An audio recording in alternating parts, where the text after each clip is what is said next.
is Utena Treves, who's an amazing founder and CEO of Moojo, a fintech startup that empowers the future of work with support for the creator and freelance economy. Welcome, Utena, and could you please introduce yourself, tell us a bit about your background, what you're working on right now? Hi, Anna.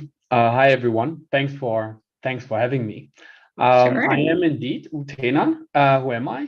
Dad of three wonderful children, and indeed co-founder and CEO of Moojo. I wouldn't call myself an industry veteran, but for I guess more than 25 years, I've been an advisor and an executive. And I worked quite heavily in startups in the financial services industry on a global level. Yeah, that may be a short intro about me. Okay, well, thank you so much. Yeah, like you said, you've got a pretty extensive experience, which is absolutely awesome. So has it somehow affected the way you decided to build Moojo, or it just happened that you fell into the fintech again? No, I think without having had my years of experience as an advisor and as an executive and as a startup executive, I wouldn't have been in the financial services world. I am I guess by heart a musician and a little bit of a dreamer, and I still believe that in a different universe I have a great musical career. That didn't happen this life for me. So when I did study, I really became in love with the financial services industry, which again is a universe for itself.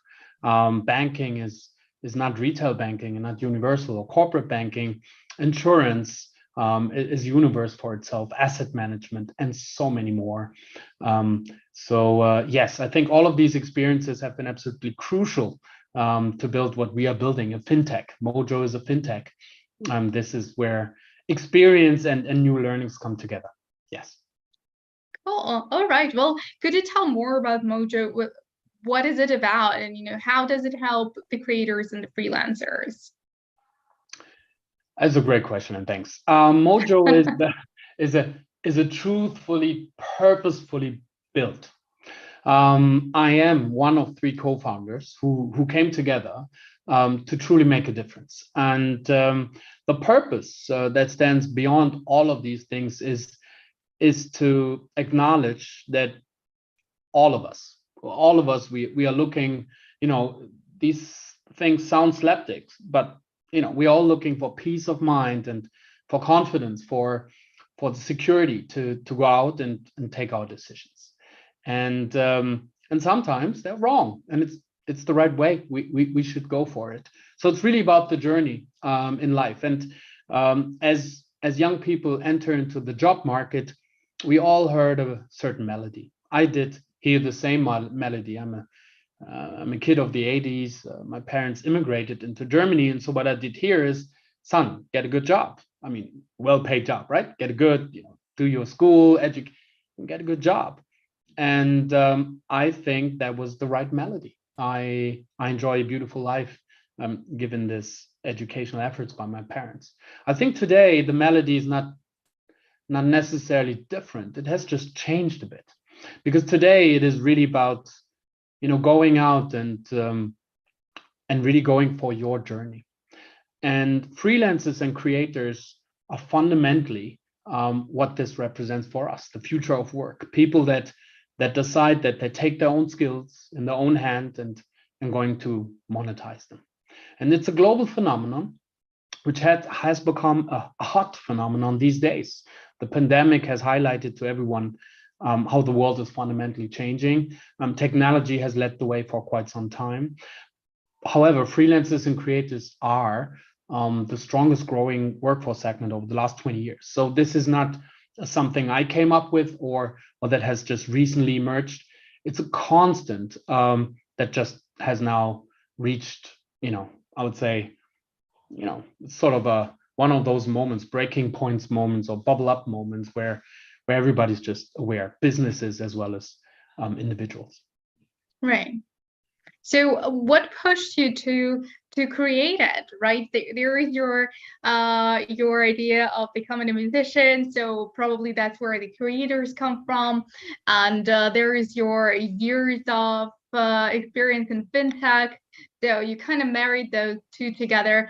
But at what point did you decide that you absolutely have to be the person that changes the narrative and makes it easier to streamline revenues, to make it easier to get paid for the creators and freelancers, and just takes away the nerve-wracking idea of coming back to people that order the job to be done and basically begging for money? I mean, it all starts with the purpose. As I started, you want to truly help and support a certain vibe and a certain tribe, and we see this tribe growing further and further. But then, I was born and raised in Germany. I am, and I like the German way of first you do your homework and then you talk about it. And if you really want to help freelancers and creators alike, you have to talk to them. And that's what we've done extensively in deep dive interviews. We did this across countries, and there are certain patterns. Going on your own and taking your job to the next level, it means you need to school yourself, you need to organize yourself. There's so many layers for freelancers and creators that are all relevant. But one of them that I do understand very well is financial freedom. And that's eventually where you get the following answers. Number one, find the next job, find the next project. This could be via recommendation, via a matching platform, or via an old client. There are many ways, and a lot of them are being addressed today. And once that has happened, the next question is, oh, I have to do an invoice. An invoice, as simple as we may believe, is just a copy paste on Word or Google Docs. But actually, people are backend developers, SEO copywriters, fitness coaches. This is not their craft. They don't like this administrational aspect. And so, yes, could we create an app where you can do an invoice in a minute and just feels very easily? It's generated a PDF, you send it to your client. It's just, yes. And that's solving a pain point for them. And so the next that afterwards that we heard is usually, oh, now I wait. What are you waiting for? Well, we wait for the money. And I could go deep dive here because it really depends. If you work for an agency, the agency is still waiting for the client to come to the money. Sometimes it's internal processes with an organization.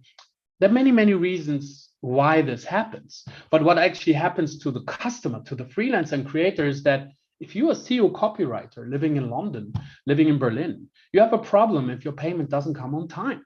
Your rent is due. Your mobile phone is due, your energy bill is coming in. And that is a fundamental liquidity challenge. We can really solve that pain point if we get people paid immediately. The other piece is the mental problem, because everyone who has sent an invoice doesn't feel good to ask again. You're almost asking the company to say, well, all of the employees at the same project are already paid except for me. And so coming here, we're really solving the pain point of do your invoice and just get paid quickly if you need to. You don't have to. And so that's really the platform. It ultimately comes from solving true pain points for our customer group. And freelancers and creators are, it's highly underserved and mispriced. So it's all about the execution and doing it in a proper way. And so we started exactly with what we're talking about, and we're already live. But we continue going forward because the pain points of freelancers and creators with regards to financial freedom are more. Where do you get your loan? How do you get liquidity, your overdraft? Do you have health insurance? How do you save for a rainy day? There are many, many, many things where ultimately freelancers and creators are just looking for a solution. And Moojo is offering it, indeed. That's perfect, and it's great that you mentioned that you went and interviewed a lot of freelancers, a lot of creators before you built something. So is it still your process before you build, sorry, a new feature or you introduce something new? So, for example, I read that you're working on a subscription-based insurance package, right? So is that something that you've been asked for, or is that again your experience in fintech told you that that could work, that could add an additional layer of trust, an additional layer of value to your users? I think it is both. The more you learn, the more experience you have, you ideally end up understanding that you really don't know much, and that you have to try. So being an advisor for many years and working on the CEO's agenda is a very strategic outlook. You need to be extremely clear on what you want to do, why you want to do it, and actually think back from the answer. Being an executive makes you, understanding the decision making and the political elements and ultimately what it means for a company. But really being in the startup world gets you to a point where you learn very quickly. So the problem is out there. In insurance, you just talked about it, right? So the problem is a major problem. We all need insurance. And yes, it's not sexy. It's not a problem. It's a financial thing that flies around. You pay for money. It really only becomes sexy once something happened and you need it. And so if you ask freelancers and creators around the world, you understand that, yes, there's an understanding for insurance. But what I usually do is I take the orange example. I do understand orange juice.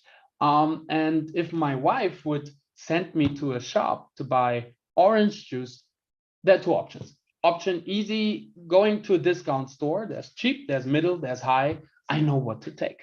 Or there's the 30 options of orange juice store, with so many different brands and styles. I start to get paralyzed which one to take. And now you think about a freelancer and creator who are standing in front of a menu of insurance options in order to choose the right one for them, which is what the industry offers, however, not what the customers really want. And so having talked to them and having spoken to them, we came up with a hypothesis how things should look like. And that we developed together with customers, because they ultimately tell us, look, I'm a backend developer. My highest risk is that my client comes 6 months down the road and tells me, because of my code, there's a malware in, the business was blocked for 2 days. You are in charge. But if you're a fitness coach, the highest risk is that you're running around the park and you do some training with your 10 clients and somebody gets injured and claims that has been your mistake. These are fundamentally different risks. Now, the fitness coach knows he's a fitness coach and the backend developer, the backend developer. So what they want is ideally a flow where they get to the orange juice. I'm a fitness coach and here you go. Cheap, middle, high. And you choose the basic package at Moojo, which means you can work, or you choose basic plus, which ultimately means you have cyber coverage, because a lot of Gen Y and Gen Z freelancers have a website and something on the digital sphere. Or you take the complete package, which also covers your mobile phone, your gadgets for your work, your computer, things like that. And on top, you can cancel this any month, like Spotify or Netflix. It is truly redefining existing financial services solution for the purpose of our clients and ultimately deliver them the way the customers want. So we are still learning as we go along. We have a very strong hypothesis and a lot of clients tested it with them and so on and so forth. But once you hit the market, you will know and learn again how you can make it even better. That's perfect. I think it's been going around for some time now, and I see it as a trend that, as you said, there are so many options out there, right? And every other product, when it's growing, the ultimate way to grow, everyone sees, is to add features, to overcomplicate, to add. But what I've been seeing lately is companies are trying to do a lot less, right? Just not keep people confused, right? Because there is an overflow of information, and deciding on 60 different types of insurance would be absolutely mind-blowing, not in a good way. So I think what you're doing is really, really smart, because yes, at the end of the day, everyone just wants to get their work done and make sure, they're safe and they get paid in the end of the day. Correct. That's literally what I mean. Everybody would love to live a great life. They would love to have peace of mind and confidence, so they go out and do live the life. And solving major pain points with Moojo doesn't mean that everything is solved. But you shouldn't worry about getting paid, creating your invoice, getting access to a loan because you have to take care of your mom for 3 months, or saving for a rainy day on a consistent manner, although you're not the biggest professional and don't have an asset manager. It's these things that just simplify life so much more, so you can really focus on your craft and on your life. And I think if we touch more and more people, as we already started to doing that, we are closer to achieving our purpose. That's great. Okay, I really love your vision. So let's get back a little bit to just the way you built Moojo, right? So how did you approach it? I know that you've been in a beta version for a while, right? Testing, seeing how everything works, getting the first users. So what have you done? Have you started with, I don't know, low code, no code solutions, or you went right away into the solid custom code, had your company working for you, or maybe hired somebody in-house? I think we did it in a beautiful hybrid way. First, we bootstrapped ourselves, the 3 founders, and ultimately came clear purpose, strategy, tactical, and operationally, what is it that we are building, and what does that mean? What we will build, and what's the ideal structure to do so. And as you can see, creating such a, in my view, sexy insurance product that doesn't, you need a license, you need capital, you need an insurance company eventually. So there's a partnership route, there are a sense of creating it on your own route, and a lot of gray areas in between. And so finding the right partners and eventually evolving and developing together, co-developing these type of things has been absolutely crucial. And so thinking about a big vision, you need these partners worked out beforehand. And so the homework we've done, as well as really understanding the problems with freelancers and creators. And once we were all together, that's when we decided to also raise money, because right now it's about getting people in, building the initial core of the team, and building the solution. That's literally what we've done. It's not no code, it's all our own code.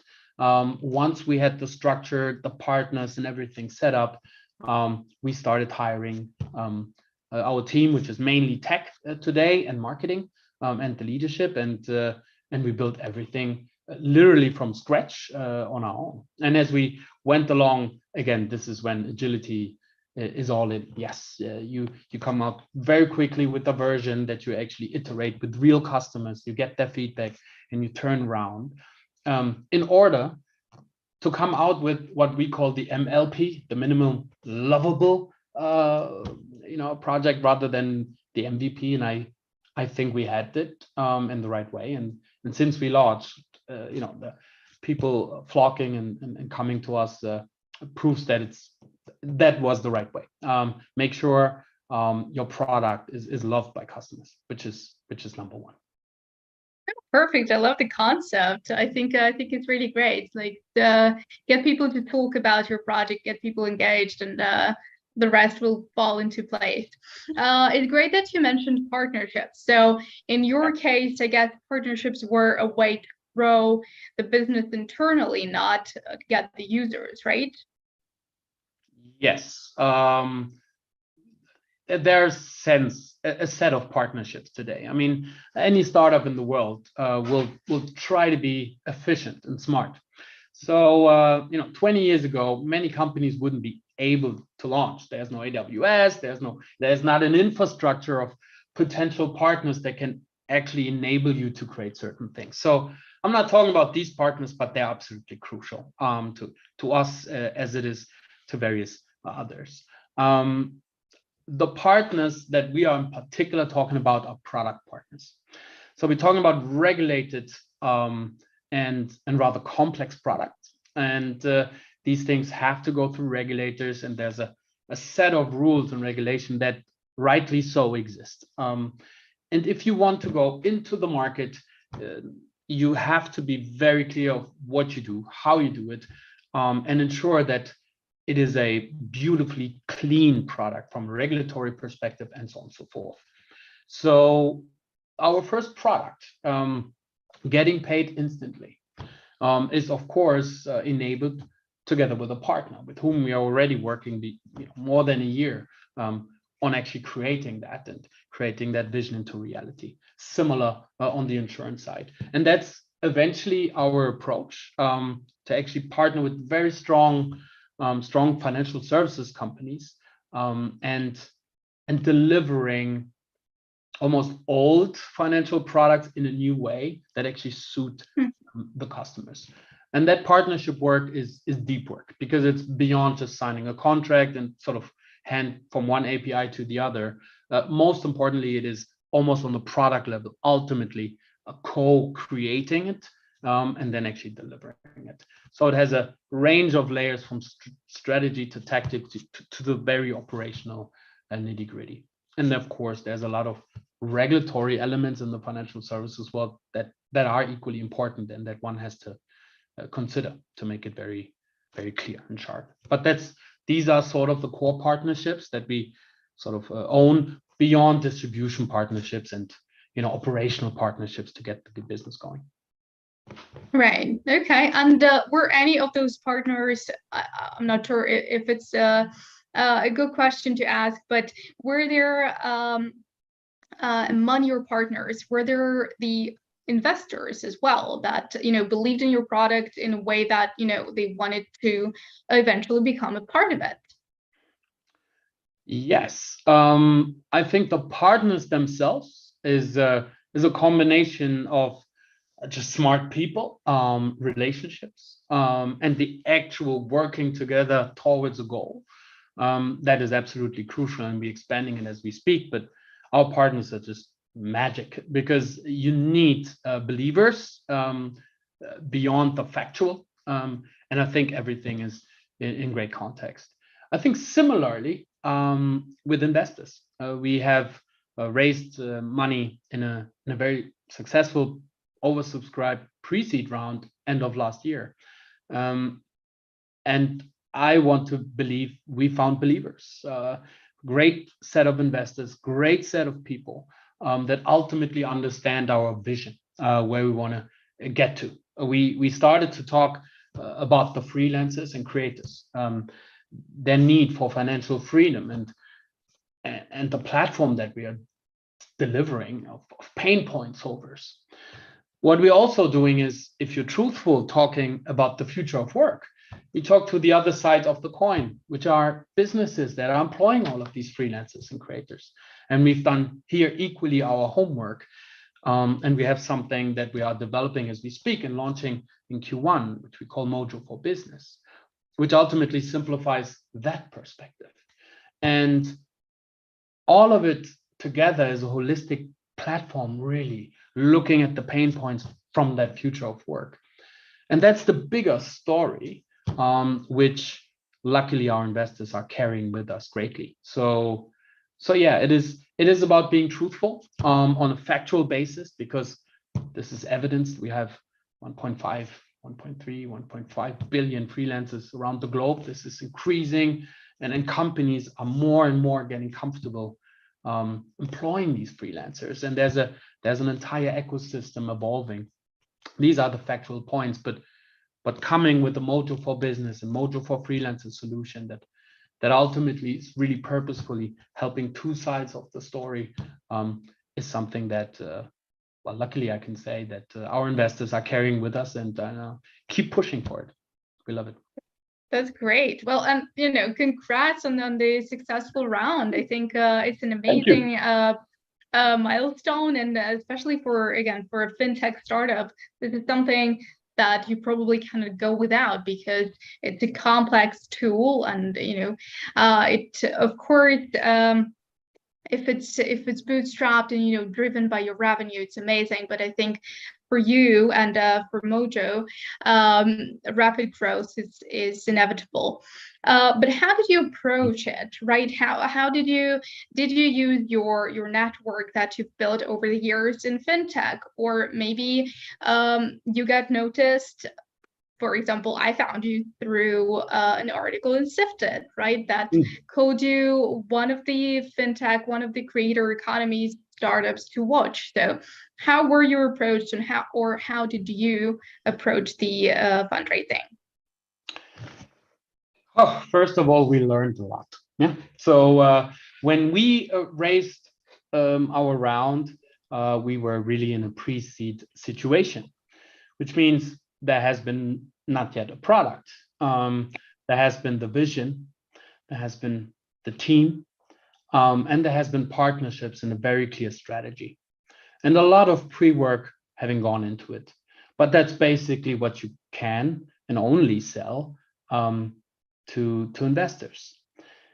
And so there are, I guess, two simple ways to go about fundraising. One is make the story bigger, create a lot of jargon, and just put in everything that sounds sexy in order to push somebody else to give you money. Or, and I'm putting it out there as an extreme version, you're just being truthful. You tell the investor who you really are. You tell the investor really who you are as a team. You tell investors truly what you are looking for to do and why. And then you tell them what you've done and how are you planning to do so and what are the next steps. The beauty about this is, number one, you will find those people that are actually triggered by that. And second, you will never have a problem telling anyone anything else. You just said the truth. And if you keep on telling the truth as you go along, nobody's ever surprised. You can claim successes together as well as failures. I think this is how we did it. We've been really truthful with who we are and how we are going to go about it. And we know we're not perfect. Nobody is. We still need so much more capabilities in our team. But so far, so good. It has worked out very well. We've been honest and have great relationship with all of our existing investors and beyond. And we have delivered almost always on time.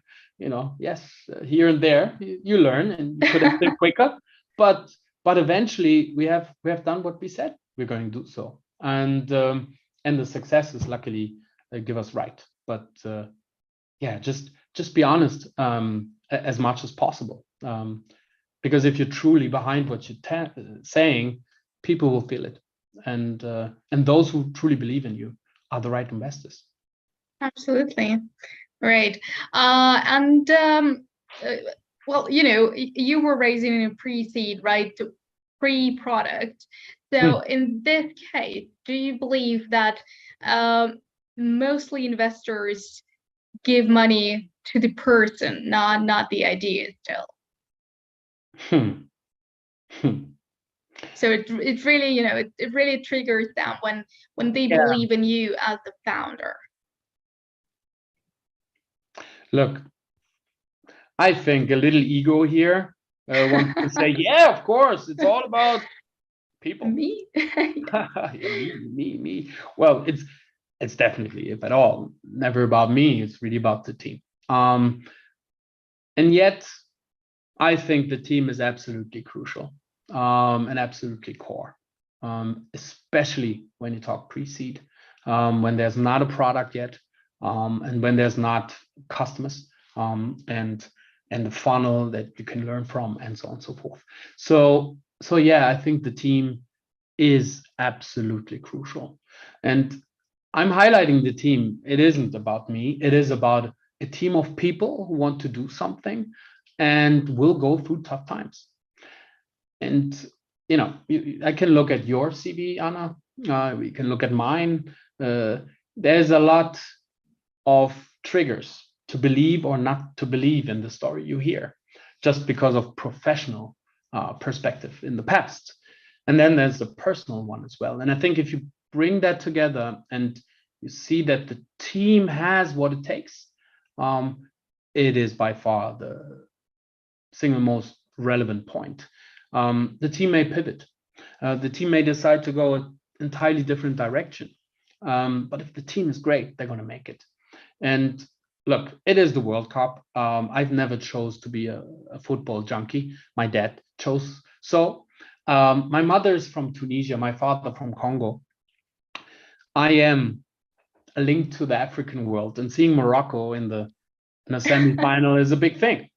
Now, I know enough about football to tell you that, yes, Ashraf Hakimi, Hakim Ziyech, yeah, they have a great set of players in there, but not at the level of their competition. But right now, people are looking at them as, oh my gosh, we're going to play against them because they play against the team. And so what Defensibility Morocco did is a team effort. And the team eventually is stronger than the superstars from Brazil or let's see how things will fly. I think they play against France, which will be super interesting, but you get the point.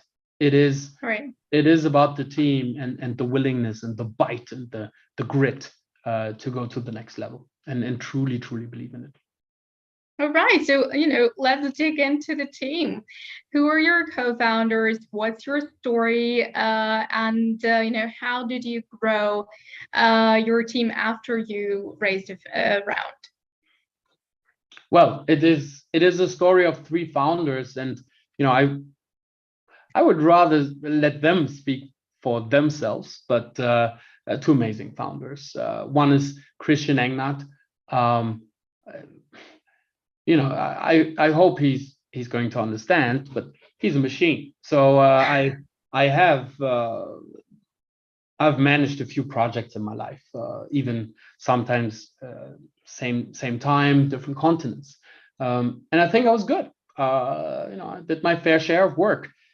Yet I have to say that I believe Christian is the better project manager. Is more bite, more grit, more control, more the mindset of where's the next step? Is this entirely clear? That's what you need in a company. I mean, he has done so with Finley for many years, bringing out new startups. It's just the guy you want to have at your side, building a new venture. Amazing individual. And the second founder is Amir Jawadi, who I do know for many years. But he has an ability to look at customers differently. I mean, we all look at customers, what customers want and so on, and then we're good. And then there are people who have the ability to do it a bit longer, a bit more, another perspective, and even being blunt and saying, oh, by the way, we have to change all of this because the customers wouldn't want that.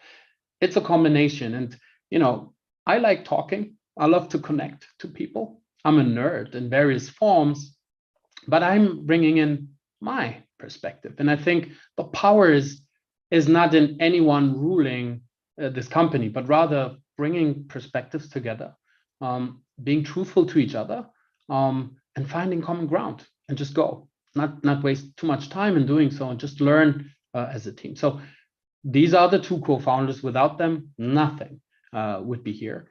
And I couldn't be happier, because one thing is to be successful with what you do, but the other way is to have a good time as you go along. That's true. And who were your first hires? Tech. I could single out a lot of people here, but I would love to single one of them, maybe three. Please.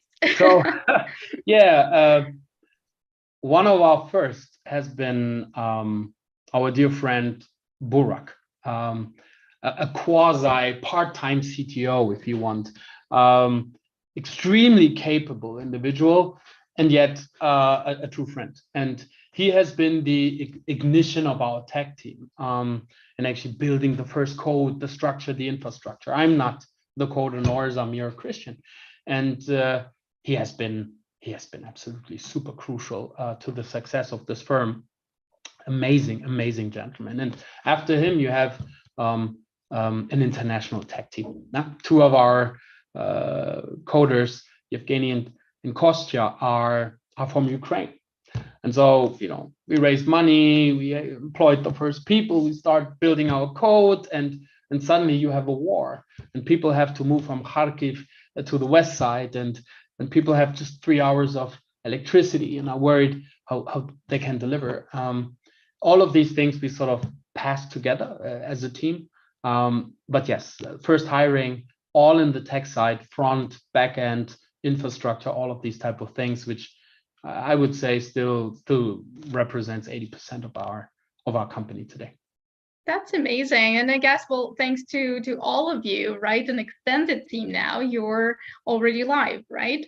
We are. So perfect. And how did you get your first users, or should I say customers already? I think you can say already customers.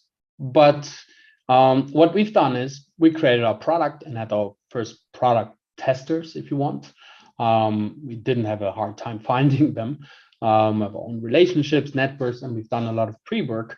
And once we had our first test cohort customers, we basically took it to the next level, scaling it to 50 to see also the action and how things go at a bigger scale. And we've done so in a similar form.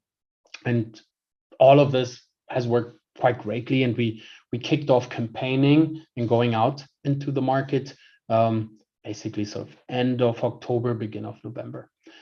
And since then, the curve looks beautiful. A lot of people coming in.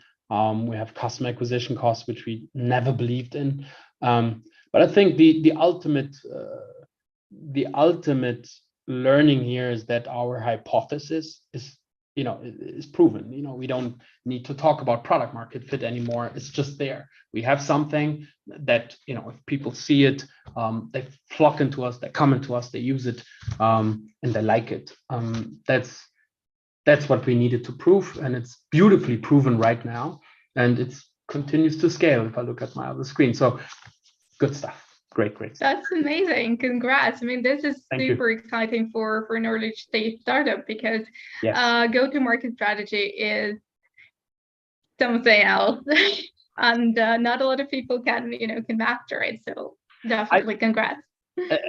Thank you. And the congrats should go to the right people in our team. We have a fantastic marketing team. Anna, Christian, Stefan, Natalia, Adam, Tim, so many people to mention as well. It's not me, it's really the team.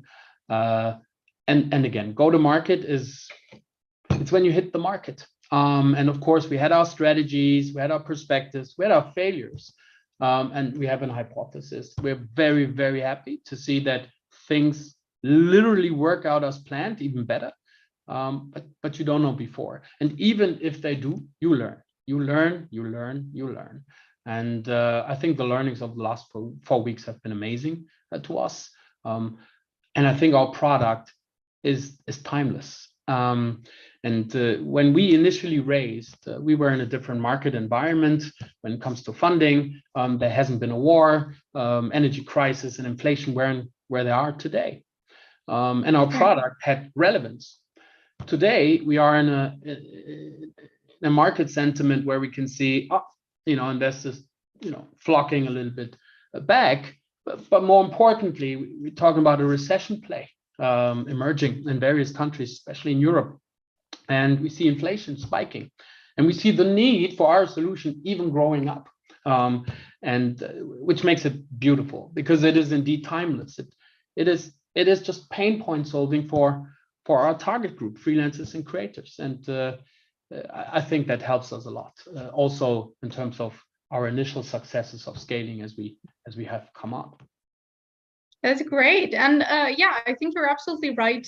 This is the time of recession. So what is your business model at this time, and how long did it take for you to validate the business model, and how much people are actually willing to spend on this solution?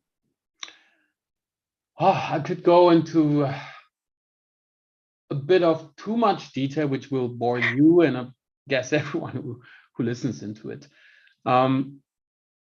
But given that the three founders here and also me, we have experience in having built fintech companies and have worked within them. And so from the beginning, you have a decision to make. Do you create your own balance sheet? Yes or no? What's the infrastructure you're going to use? What's the regulatory play you are going to settle upon? And each decision has a set of implications around it. So to make a long story short, we decided purposefully that we would love to scale this. We need to prove it works. We need to prove how it works. And then we would love to scale it to other countries quickly. And in order to do so, owning a balance sheet, owning certain licenses don't help in terms of time. So you need to find a structure that allows you to scale these things rather quickly. And that's the pre-work that we've already done beforehand. So our model is deliberately flexible, and we are almost regulatory-wise acting as an intermediate, whilst owning the customer, owning the data, owning the journey. And as you can imagine, the more data you have, the more you can underwrite and actually service somebody better. And if you have a freelancer who just happens to, do his invoices, these are primary information that allow us to suddenly bring that individual into a situation where I can digitally give him an overdraft or digitally give him a loan, which he usually wouldn't get at any bank in any country. And it's exactly about these layers of benefit towards the customers that we structured our entire company upon. So not sure if I did forget your initial question, but sorry, Anna. That's okay. Yeah, but we built that structure in a way that is easily scalable to take from country to country with a flexible set of partners, with very strong partners, also European-wide, but it'll allow us to really pivot according also to the customer. And if you tell people that in a truthful manner, you need to deliver, which ultimately means, let's talk health insurance. Health insurance is a big topic for a lot of freelancers in Germany. Can you solve it? And then people are like, oh, it's complicated, right? It's health insurance. It's complicated. That's the private system, state-owned system. Am I an expat? Look, that is exactly the layer. Let us solve those pains. And we have already a solution in petto that we're going to build as well. But our customers will eventually tell us what is going to be our product-led growth. We have a very strong and very clear view and a lot to do, yet we're open-minded and humble because customers will decide what they need. So you're still basically in validation of everything that you're bringing on board. Well, I would say each thing that we bring on board is always pre-vetted and pre-validated as we go through our test cohort customers and the things alike, similar to what we've done in a successful manner. But of course, it's a that validation will never stop. Absolutely. All right. And I know it's fairly early to ask something like this, but what has been so far the biggest win and the biggest failure for Moojo? I knew that question is going to come. And it's hard to tell. It truly is. Has maybe fundraising been a pinnacle of success, or maybe you use some other metrics to measure it? Yes, I think the biggest win for the company remains the people. The people, the insight, the energy, everything that is surrounded by it. We We are blessed by an amazing advisory board. Our chairwoman is just wow. Each one in there is just a great challenger in terms of content, knowledge. Of course, they're friends, but they're true challengers. We have a great set of investors who have seen so much more, who are global. With investors out of the Valley, out of New York, Switzerland, Germany, and very experienced investors. So their perspectives, getting that input in and having the right people is it's the most amazing and most decisive element for Moojo to evolve going forward. I don't want to claim that this is the biggest win, but I am claiming. However, something very concrete is probably since our launch. Yeah, we've done a lot of work, a lot of successes, a lot of wins, but seeing a curve that flies up like that once you hit the on button for the entire team, and me included, it's a huge win. Failure, many, and I would love to take this rather on my shoulders on this one. I think we are all blessed with beautiful egos, me included. And it's we have to admit to ourselves when we have it. And I think here and there are moments I'm pushing very hard on what I believe, or Christian is doing so in Amir. And I think acknowledging ourselves. I wouldn't call it truly a failure, but things emerge coming from there. I think this is a constant since we have founded this company. It goes very, very well, but still, yes, not everything is perfect, and yes, our egos here and there, we're still learning. Yeah, well, sure. I mean, let's hope that next year I interview you and there is still no big failures to remember. Let's hope so. Unlikely. Yeah. That's part of the journey. It's the beauty to learn from it and not give up. Yeah. All right. So what would be your best advice to the first-time founders, or just the founders, something that you think they absolutely have to think about when they build their product? Well, I think first of all, it is a personal decision to become an entrepreneur and to take this serious. What it ultimately needs to do so, you can read, you can learn, and nothing will ever trump the experience. So just go for it. But you need to be very crystal clear that you want this. It takes a lot of you. And so my first advice would be, try to understand your own user manual. Try to understand who you are. Sometimes, the question could be, who are you not? And if you have to realize you're not an entrepreneur, then you shouldn't try to be. Eventually, it's not going to make you happy. It may be a great experience, but still, you may not be as successful as another thing. So first advice, get your own user manual clear on your own one. The second is, this is work. This is a lot of work. And there are a few abilities that are absolutely crucial. Number one, speed. You need to be fast in your decision making, fast in your analysis, fast in taking information into, fast, feeling comfortable to work in ambiguity, doing things 80-20 on so many layers. It is hard work, and you need to make it fast. The second thing is, you as a founder should definitely, and this goes back to number one, you should know what you don't know. And it's totally fine to not know or to not be able to do. It's not fine if you don't find the person who can do it better and empowers that person to actually be at their best.